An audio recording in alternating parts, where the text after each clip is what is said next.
Okay, so what we're going to do today, ladies, is to go over how to find the distance between 2 points on a piece of graph paper. Now, sometimes if they're horizontal or vertical to each other, you can count the blocks, but when the 2 points make a diagonal looking side, you can't just count the blocks and say, oh, it's 5 blocks long, or it's 7 blocks long, or 2 blocks long. What you're going to have to do is you're going to have to create a right triangle and use the Pythagorean theorem. Let this up a little bit. So if I look at example 1, my point number 1 is over here at 4, 1, and my point number 2 is over here at -3, +2. So what I'm going to do, more light on this, I'm going to lay my ruler down and I'm going to connect them. Okay? Then what you do is you make a right triangle.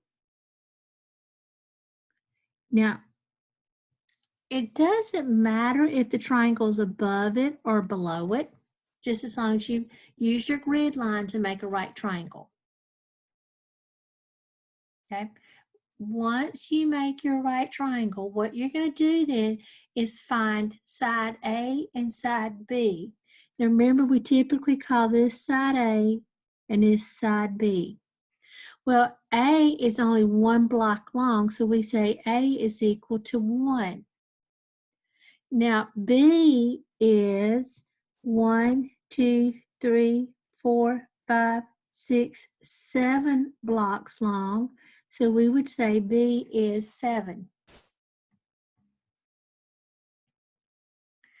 Okay. Now, once you've got A and B, we can find C, and we know that C is this diagonal side, which is actually the length of the side of the triangle between the 2 points I'm given. So if they're asking you to find the distance there, it's a length of side C. Okay, so I'm going to come over here. A squared plus B squared equal to C squared. And all I'm going to do is substitute in my two numbers. So I'm going to have 1 squared plus 7 squared equal to C squared. Now, let's go back to the first day we were doing Pythagorean theorem. We said all we have to do then is put this into the calculator. And if I put in 1 squared plus 7 squared, I get 49 equal to C squared.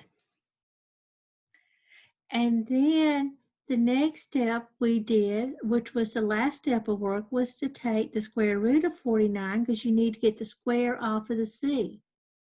Well, square root of 49 is just, oh, I'm sorry, that's supposed to be 50. All right, throw those mics on and tell me I'm messing up. So it's going to be the square root of 50. Okay. Feels like Monday morning today. So I'm going to grab my calculator right here, and I'm going to put in the square root of 50. Whoops.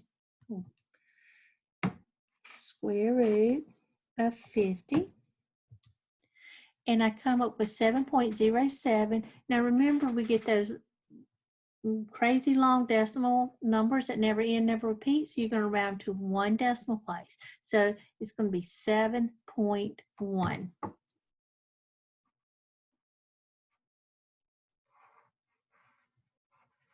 And there's my answer.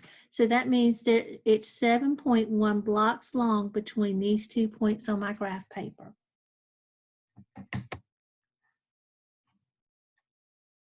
Give me a second to copy that down if you need to.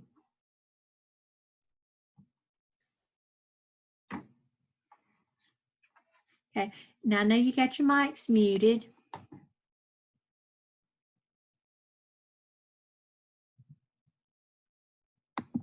Oh, this is Jalen coming in.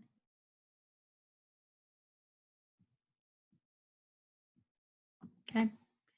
Now, I know you got your mics muted, but if you need to ask a question, unmute and ask. Okay? That's what I'm here for, just to go over this, let you ask me questions.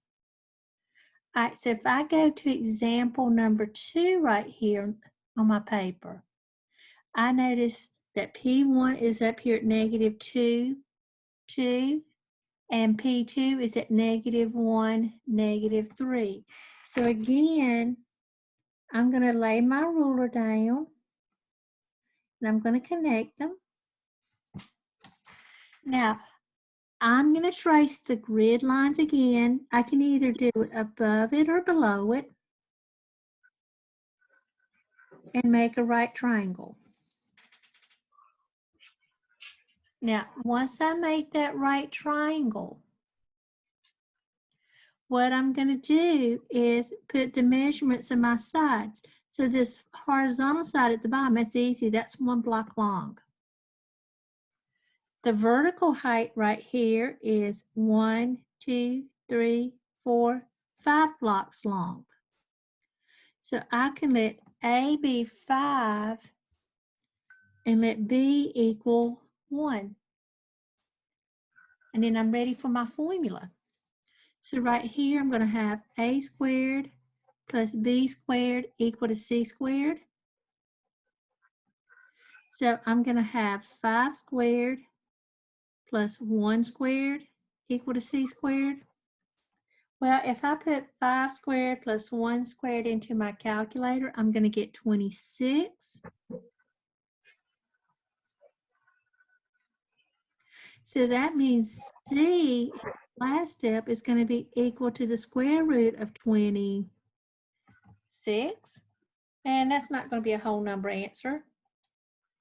So if I type in the square root of 26 right here, and I'm going to round out to 1 decimal place. So that's going to round to 5.1. 5.1. So I'm going to write that down. So what that means is the length between those 2 points is 5.1 units long. Okay. Now I'm going to hold for just a second, let you copy it down. And again, unmute your mics and ask me any questions you need to.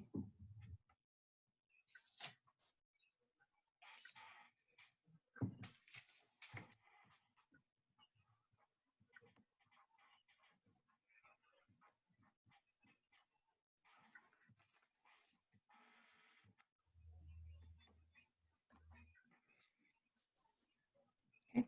Did you notice in the 2 examples, nothing changed in how you did the problems? It was just the numbers you were using in the formula?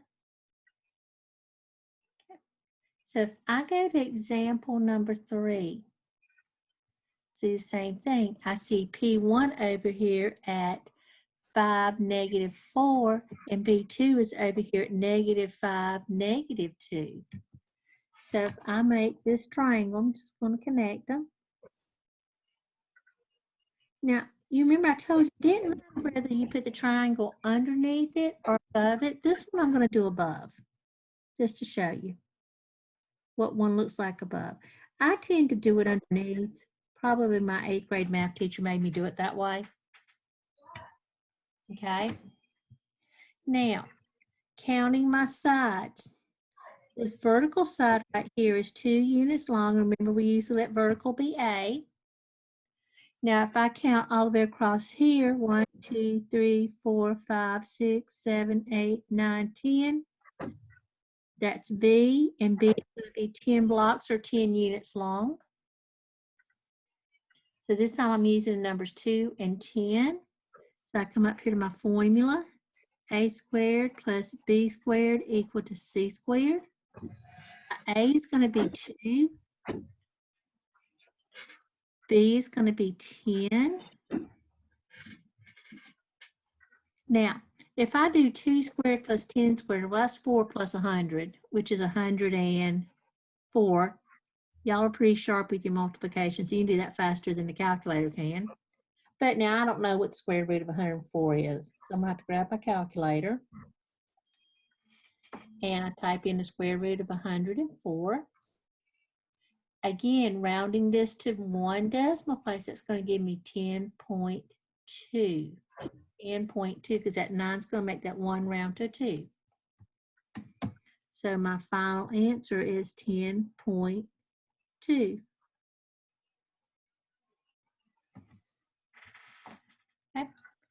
again, give you just a couple seconds to copy this down and then ask me questions if you need to.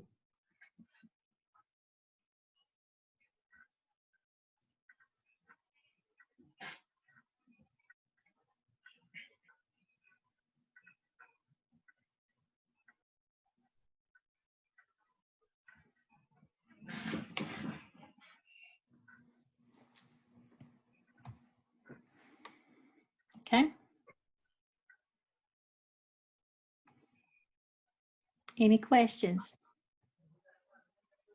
All right, well, we got one last one to do. It's like you can see it.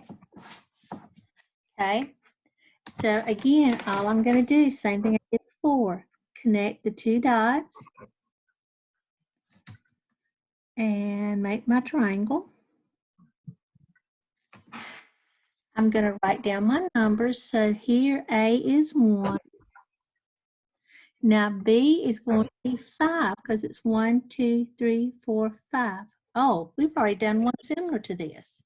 Because look, A squared plus B squared equal to C squared. That would be 1 squared plus 5 squared equal to C squared. Now, look at the second example. Go up to number 2. It's the exact same numbers. Yeah, the 1 and 5's in different orders, but if I do 1 squared plus 5 squared, aren't I still going to get the 26? So I can just look up there at number 2 and finish copying it. Square root of 26 is C. And we found the square root of 26 on example 2 was 5.1. And we're done. Okay. That is all there is to your assignment for today, is just draw your right triangle, find your A and B, plug it in. Now, before I let you guys go for today, is there anything you want to ask me?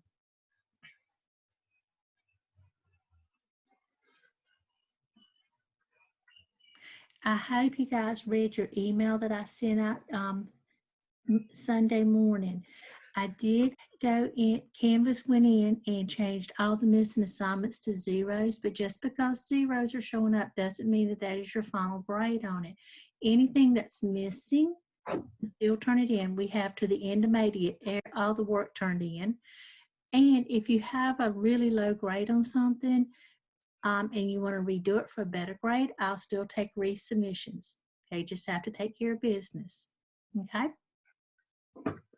Now, last chance to ask questions before I let you guys go.